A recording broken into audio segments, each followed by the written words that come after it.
মুন্সিগঞ্জের শান্ত সবুজে ইতিহাসের এক নিঃশব্দ সাক্ষী হয়ে দাঁড়িয়ে আছে এক বাড়ি। এখানেই জন্ম নিয়েছিলেন উপমহাদেশের বিজ্ঞান জগতের উজ্জ্বল নক্ষত্র জগদীশচন্দ্র বসু।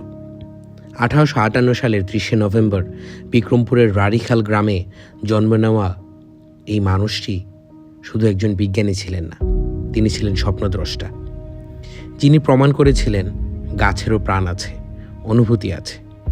এই বাড়ির প্রতিটি দেয়াল যেন আজও বহন করে তার শৈশবের গল্প। ছোট্ট জগদীশ এখানকার প্রকৃতি, নদী আর গ্রামের মানুষের মধ্যেই খুঁজে পেয়েছিলেন তার কৌতূহলের প্রথম আলো। তার বাবা ভগবানচন্দ্র বসু চেয়েছিলেন ছেলে যেন নিজের মাটি ও নিজের মানুষকে চিনে বড় হয়।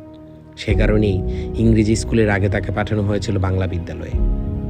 সময়ের স্রোতে বহু বছর পেরিয়ে গেছে, কিন্তু এই বাড়ি আজও ইতিহাসকে আগলে রেখেছে। বর্তমানে এটি একটি জাদুঘর। ভেতরে সংরক্ষিত আছে তার ব্যবহৃত নানা জিনিস, আলোকচিত্র, গবেষণার স্মৃতি আর জীবন কথার অমূল্য দলিল। এই জাদুঘরে প্রবেশ করলে মনে হয় বিজ্ঞান যেন শুধু ল্যাবরেটরির বিষয় নয়, এটা একটা মানুষের নিরলস কল্পনা, অধ্যবসায় আর দেশপ্রেমের গল্প।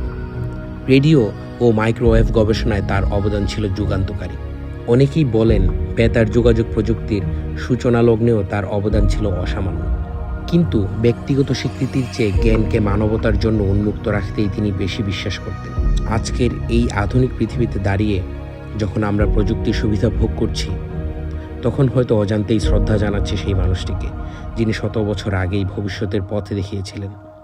মুন্সিগঞ্জের এই নিভৃত বাড়িটি তাই শুধু একটি স্থাপনা নয়, এটা আমাদের গর্ব, আমাদের ইতিহাস আর বাঙালির মেধা ও মননের এক অমর প্রতীক।